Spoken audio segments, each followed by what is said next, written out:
Good morning, as Elaine said, and first of all, Elaine, thank you very much for inviting me along. Yes, I'm on celebration. Found out last week I've taken over our rail projects business within rail, so I'll be looking after the whole of the UK and about £200 million worth of work a year. So lots and lots and lots of people to look after. As a result, as you can well imagine, safety is absolutely my number one priority. And it is something that Balfour Beatty considers to be its license to operate. If we aren't safe, we shouldn't be working. That's a fundamental principle for me. There we go. Everyone has the right to go home safe every day, whether that is a member of my team, whether it's a member of the public, whether it's a member of our client organisation. And in Balfour Beatty, we call that zero harm. And our pursuit of zero harm is focused on all of the different elements that we've heard about today. It was great to hear about behavioural focus that needs, and I couldn't agree more, needs to be placed on our activities when we work. There are lots of processes, and we've heard about a number of those again from colleagues this morning. But I'm going to pick up on a couple of use cases that Keith touched on actually in the presentation he gave earlier. And I'm going to use a colleague of mine to help, Jason Fado from RSS, who will pick up on one of those use cases. But before I get onto that, I'll click a slide just to provide a bit of illustration and a change of scenery, but there's not a lot on there that you'll find overly interesting. Probably better just to listen to what I'm saying. Over the last year, I've led a work stream within Balfour Beatty, which is looking at how we improve setting people to work safely. Of course, all of those elements that Lindsay spoke about has to be a key part of that. But what we've realised is we need to establish a standard to assess our sites against. So the course of this year, we've looked at the way we deliver setting people to work safely within the organisation, and we've set a bronze standard, a silver standard, and a gold standard. And that's the way, from now on, we'll be assessing the quality of the activities around setting people to work safely in Balfour Beatty. What does the bronze represent? Well, that represents the basics. That represents the policies, the processes, the minimum standard, the minimum thing you should expect when you go to a site. My guess is that will be the same across the industry, give or take. But we do have to set that minimum standard, and we have to start from there. The silver standard represents what we consider to be best practice. So for a BB site to meet that silver standard and to be considered at that level, it needs to be adopting the best practice we've seen from across our organisation.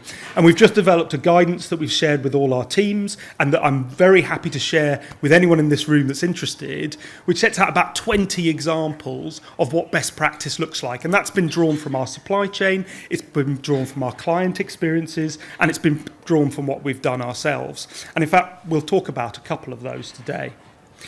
And then, of course, there's the gold standard. And that, for me, represents the projects that are looking to go that bit further, they've got the basics done, they've built themselves up, they've adopted best practice they've seen across the industry, but actually they're starting to change the way the industry are doing what they're doing. In fact, that's the main reason I'm here today. So if there are any gold standard opportunities out there, then please do grab me at some point as I walk out the door or as I come down from here, because I really want to hear about those, because we can always do better. Once we've reached a gold standard, it'll drop into just being business as usual, and we need to be looking for that next innovation. For today's presentation, I'm going to pick up on two use cases, as I've mentioned, both of which come from our silver standard. So that's what we'd expect to start to see across all of our operations. The first of those is working with an organisation called Safety Shield and picks up on what Keith mentioned around people entering a exclusion zone around plant. And the second is the use of geofencing in order to protect and improve what we do on site. And Jason's going to give you a little bit of an overview there. But before I kick off with that, I want to get a little bit of audience participation going. So here's the first question for you. And you're going to have to be honest. How many of you have dented, scratched or dinked your car when you have been reversing it? Put your hands up. That's not a massively surprising number. I could probably put 2 hands up. Second question might be a little bit harder, but I'm pretty sure you'll get it.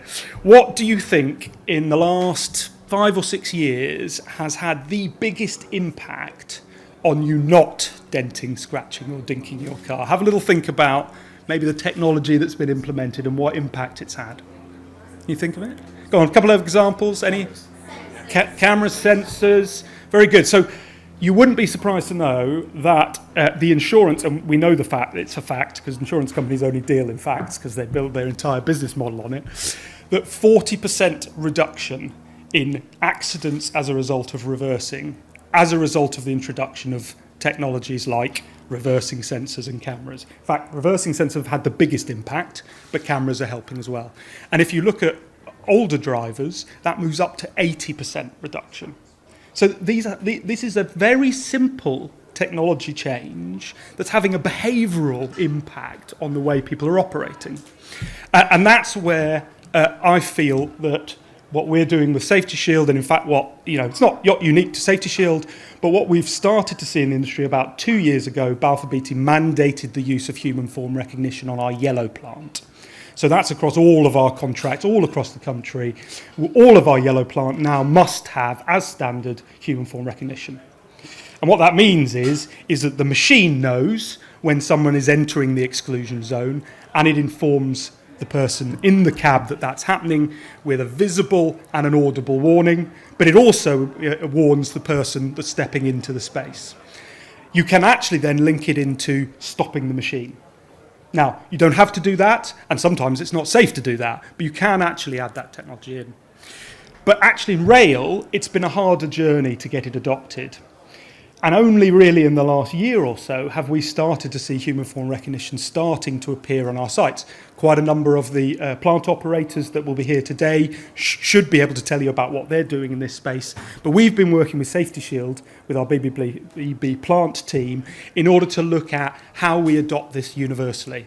I'm delighted to say that we've retrofitted to quite a number of our pieces of plant this equipment. I've got it in use on a number of my sites when I go out. And just this month, we received the first 4 brand new RRVs that had been factory fitted with the equipment. And every RRV we buy from now on will be factory fitted. So what that means to me is we're starting to get the technology that's driven a 40% reduction in reversing accidents as a standard in our industry. And that's a massive improvement. I fundamentally believe that it will push us towards eliminating people-plant interface issues in that environment. Now, of course, it doesn't do it alone. And I pick up on Lindsay's point. What we're doing here is we're nudging a change in behaviour using technology. And it is the combination between the technology introduction and then how people react. Because, of course, if the driver starts to ignore the visual cues, then we'll be back in the same problem that we had. So we do need to think about both of these at the same time. But enough from me. I promise you that I get Jason to give you a little bit of an overview of our second use case. The reason that I'd asked Jason to do this is because they've been supporting us in our CRSA contract, so right across the Midlands and North, especially on our track deliveries, but actually in a number of areas, to implement geofencing to drive both safety but also efficiency improvements. So I'll hand over to Jason, who'll give you a little bit of an overview of that. Thank you. Let's get these in the right order. As Ala just said, we've delivered numerous sites now with the managed geofencing service, from 28-hour possessions through to 10-day blockades. And what we're slowly seeing now is this is becoming business as usual for CRSA.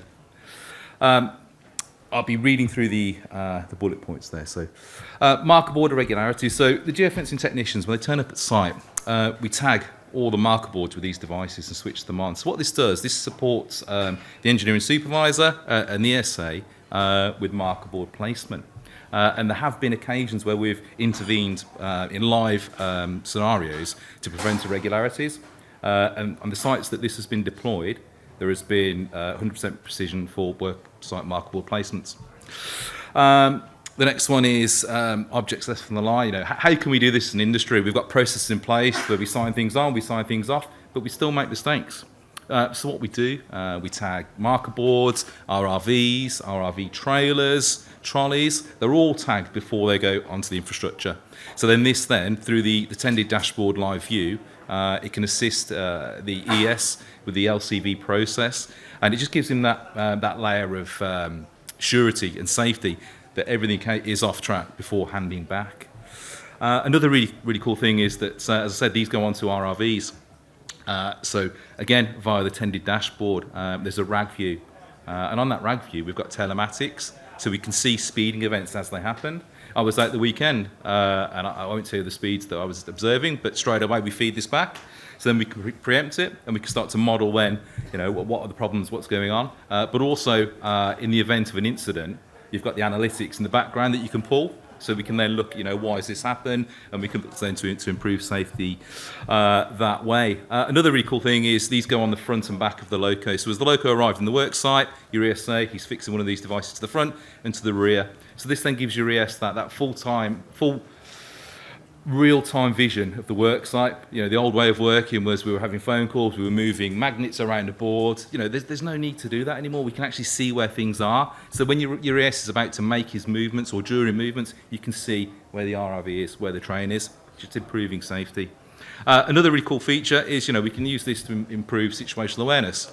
So as humans, we make mistakes. We cannot help that. Every 10 minutes of every 60 minutes, our brain goes into a thing called alpha state. And if it doesn't do that, our brain would basically fry. We have to do that. And that's daydreaming. So you times that over a shift. Imagine the potential for risk. So with this little device, worn on our sleeve or our upper body, we can keep people in safe areas or adversely out of unsafe areas. And just to round up, overall, this geospatial technology that CRSA are deploying, it's just giving that operational overview to the engineering supervisors and senior management. The CRSA control, they're viewing it remotely, they can all sign in.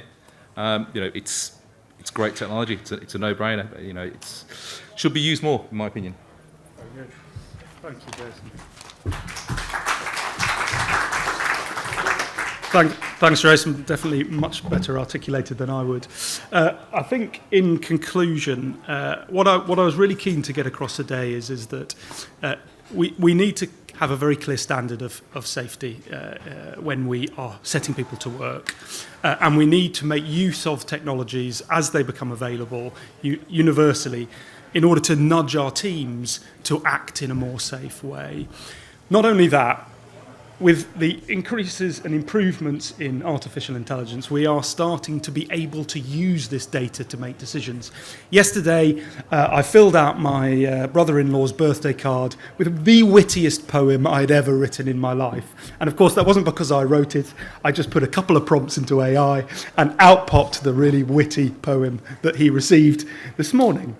The point is we can now do that with all the swathes of data that we're pulling off-site, and we can start making some really informed decisions about the way we do things. So not only can we drive safety, and that, of course, is the number one priority, but we can also drive the productivity of our operations. And that was about all I was going to cover today. Thank you very much for listening.